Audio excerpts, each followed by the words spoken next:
بسم الله الرحمن الرحيم. عن جابر بن عبد الله رضي الله تعالى قال: فينا نزلت إذ همت طائفتان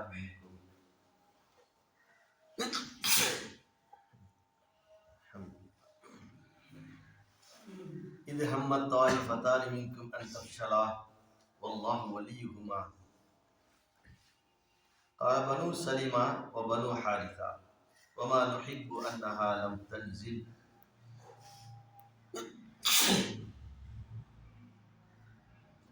لقول الله عز وجل والله وليهما.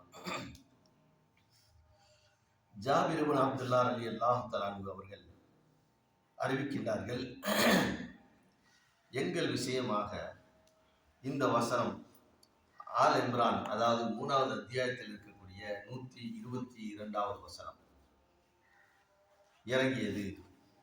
என்னவென்றால், இது ஹம்மத் தாயிஃபத்தான் மின்கும் அன் தஃப்ஷலா, உங்களில் இரு கூட்டத்தினர் சண்டையிட்டு தங்கள் வலுவை இழந்த பொழுது வல்லாஹு வலியுஹுமா, அல்லாஹ் அந்த இருவருக்கும் பொறுப்பாளராக ஆனான் என்ற இந்த வசனம் எங்கள் விஷயத்தில் இறங்கியிருக்கின்றது.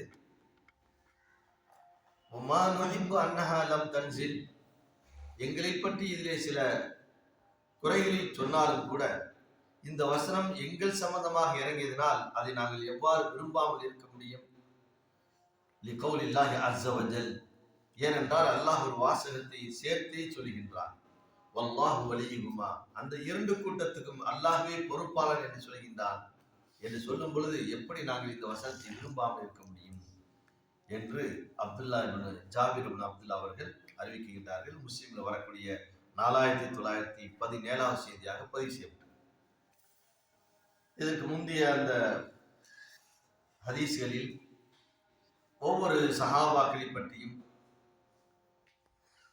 சிறப்புகள், அவருடைய உயர்வுகளை பற்றி நாம் பார்த்து வந்தோம். அதற்கு அடுத்ததாக இப்பொழுது அன்சாரிகளை பற்றி உண்டான சிறப்பு, அவர்களுக்கு உண்டான அந்த மகத்துவம், அவர்களுக்கு உண்டான கண்ணியம், இதெல்லாம் என்ன இருக்குது அப்படிங்கிறத பற்றி அடுத்தடுத்து வரக்கூடிய தொடரிலே வருகின்றது. முதல்ல இந்த அன்சாரிகள் என்றால் யாரு என்பதை நாம் புரிந்து கொள்ள வேண்டும். அன்சாரிகள் என்றால் உதவி செய்யக்கூடியவர்கள். நசர என்ற ஒரு வார்த்தையிலிருந்து பிறந்ததுதான் அன்சர், அன்சார், உதவி செய்யக்கூடிய மக்கள் அப்படின்னு பொருள். இவர்களுக்கு ஏன் இந்த பொருள் வந்தது என்று சொன்னால், மக்காவிலிருந்து அகதிகளாக நபிகள் ஸல்லல்லாஹு அலைஹி வஸல்லம் அவர்களும் அவர்களை சார்ந்த சஹாபாக்களும் எல்லாத்தையும் இழந்துட்டு அகதிகளாக வந்து மதீனாவிற்கு அடைக்கலம் வரும் பொழுது அவர்களுக்கு உண்டான முழு தேவைகளையும் பூர்த்தி செய்து கொடுத்தார்கள். எந்த அளவிற்கு? தங்களுடைய சொத்துக்களை பாதியை அப்படியே பங்கிட்டு கொடுத்தார்கள்.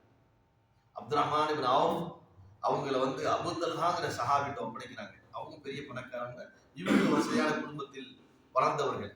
என் அடிப்படையில் அவரிடத்தில் ஒப்படைக்கும் பொழுது அவர்கள் சொன்னார்கள், அப்துல் ரஹ்மானே, உங்களுக்கு என்ன வேண்டும்? எனக்கு நிறைய சொத்து மதீனாவில் இருக்குது, அதுல பாதி சொத்தை உங்களுக்கு நான் எழுதி வைக்கின்றேன். இப்படி ஒரு மனப்பான்மை யாருக்கு வரும்? அந்த சத்திய சஹாபாக்கள். அதனால தான் அவர்களுக்கு அன்சாரிங்கிற பெயரை அல்லாஹ் குர்ஆனில் என்ன செய்கின்றான்? பதிவு செய்கின்றான். அப்ப அந்த அன்சாரி தோழர்கள் இந்த அளவிற்கு தங்களை தியாகம் செய்து கொண்டார்கள். ஒன்று. அடுத்ததாக இவருடைய முந்திய நிலை எப்படியெல்லாம் இருந்தது, இஸ்லாத்திற்கு வருவதற்கு முன்பு இவர்கள் எப்படி வாழ்ந்தார்கள், அதையும் அல்லாஹ் குறிப்பிட்டு காட்டுகின்றான். இதே 3வது அத்தியாயத்தில் ஆல் இம்ரான்ல அந்த வசனம் என்ன செய்தது வருகிறது. வஅதஸிமு பிஹப்லில்லாஹி ஜமீஅன் வலா தஃபர்ரகு வذ்குரு நிஅமத்தல்லாஹி அலைக்கும் இத் குன்தும் அஅதாஅன் ஃபஅல்லப பைன குலூபிக்கும் ஃபஅஸ்பஹ்தும் பிநிஅமதிஹி இஹ்வானா வகுன்தும் அலா ஷஃபா ஹுஃப்ரத்தின் மினன் நாரி ஃபஅன்கதகும் மின்ஹா அப்படிங்கிற ஒரு நீண்ட வசனத்தில் இவர்கள் பற்றி சொல்கிறார். நீங்க ஒரு காலத்தில் எப்படி தெரியுமா இருந்தீர்கள்? ஒருவருக்கு ஒரு பகைவர்களாக இருந்தீர்கள். இது குன்தும் அதான், நீங்கள் பகைவர்களாக வாழ்ந்து கொண்டிருந்த உலகத்திலே. அப்படி வாழும் பொழுது இது குன்த அதான் ஃபஅல்லப பைன குலூபிக்கும், உங்களுக்கு மத்தியிலே அல்லாஹ் நேசத்தை ஏற்படுத்தினார். அல்லாஹ் நேசத்தை ஏற்படுத்தினார். ஏனென்றால் அவுஸ் ஹஸ்ரத் அப்படின்னு 2 கூட்டம். இந்த அவுஸ் ஹஸ்ரத்ங்கிற இந்த கூட்டம் தான் வந்து அன்சாரிகள். இவர்கள் யாருன்னா யமன் பகுதியிலிருந்து மதீனாவிற்கு வந்தவர்கள். அதே போல யூதர்களும் வேறு வேறு பகுதி ரோம் போன்ற பகுதியிலிருந்து யூதர்கள் கிறிஸ்தவர்கள் வந்து அங்கே இருக்கின்றார்கள்.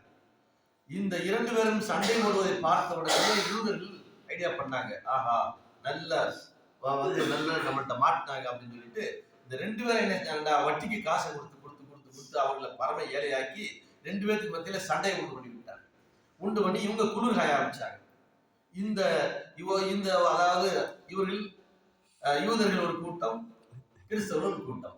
யூதர்கள் என்ன செய்கிறார்கள், அவுசுங்கிற கூட்டத்தை தங்களுக்கு சாதகமாக வைத்துக் கொண்டார்கள். கிறிஸ்தவர்கள் ஹஸ்ரத்ங்கிற கூட்டத்தை தங்களுக்கு சாதகமாக வைத்துக் கொண்டார்கள்.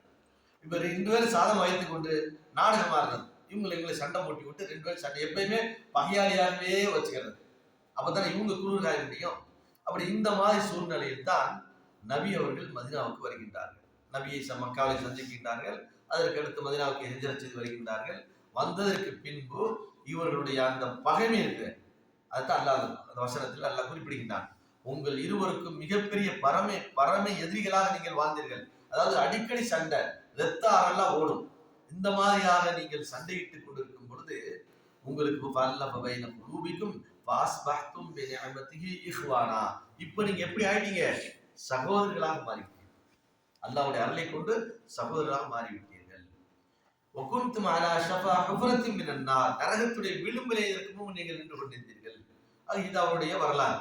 அப்ப இந்த மாதிரி அன்சாரிகள் இப்படி இருந்த காலகட்டத்தில் இஸ்லாம் வந்ததற்கு பின்பு அவர்கள் நண்பர்களாக மாறி சகோதரர்களாக மாறி அதற்கடுத்து தங்களிடத்தில் யாரெல்லாம் வருகின்றார்களோ அவர்களுக்கெல்லாம் உதவி செய்யக்கூடிய அளவிற்கு மிகப்பெரிய ஒரு மனநிலையை அல்லாஹ் ஏற்படுத்தி கொடுத்தார். அந்த அன்சாரிகளை பற்றி, அந்த அன்சாரிகள்ல முஹாஜிர் அன்சாரி இவங்களுக்குள்ள அல்லது அன்சாரிக்குள்ள இடையில சின்ன சின்ன சண்டைகள் வரும். அது அப்பப்ப ரசூல் என்ன செய்வாங்க, கணிச்சிருவாங்க. அதுல பனு சலிமா அப்படிங்கிற ஒரு கூட்டம், பனு ஹாரிஸ் ஒரு கூட்டம், அவங்களே பல பிரிவுகள் இருப்பாங்க. இந்த 2 கூட்டத்துக்கு மத்தியில ஒரு சின்ன சண்டை. 2 பேருமே அன்சாரிகள் தான். அந்த அன்சாரிகளா இருந்தா கூட என்ன செய்யுது, அவங்களுக்குள்ள இந்த கூட்டம் அவங்க அதாவது குலப்பெருமைன்னு சொல்லுவாங்கல்ல, அது அவங்கள்ட்ட நீண்ட காலமா இருந்துச்சு. அதே ரசூலுல்லாஹ் என்ன செஞ்சாங்க, அப்பப்ப அதை சுத்தமாக வேறறுத்து விட்டார்கள். அப்ப அந்த மாதிரி சண்டைகள் வரும் பொழுது அவங்களுக்குள்ள ஏதாச்சும் பேசிக்குவாங்க, கைகலப்பு நடந்துடும். அதை அல்லாஹ் குறிப்பிட்டு சொல்ற இந்த இடத்துல, இது ஹம்மத் தாயிஃபத்தானி மின்கும், உங்கள் இருவருக்கு மத்தியில 2 கூட்டம் அன்தஃப்ஷலா, நீங்க என்ன செஞ்சீங்க, சண்டையிட்டு உங்களுடைய வலுவை இழந்து விட்டீர்கள். என்னைக்கு ஒரே கூட்டமா இருந்தா தானே ஒரு பணமா இருக்கும். அண்ணன் தம்பிக்குள்ளேயே சண்டை போட்டு கிடந்தா என்ன செய்வான், இடையில இருக்க பகையாளி உள்ள நுழைஞ்சிருவான். பங்காளிகளுக்குள்ள சண்டை இருக்குது, நம்ம உள்ள நுழைஞ்செல்லாம் வந்துருவான்.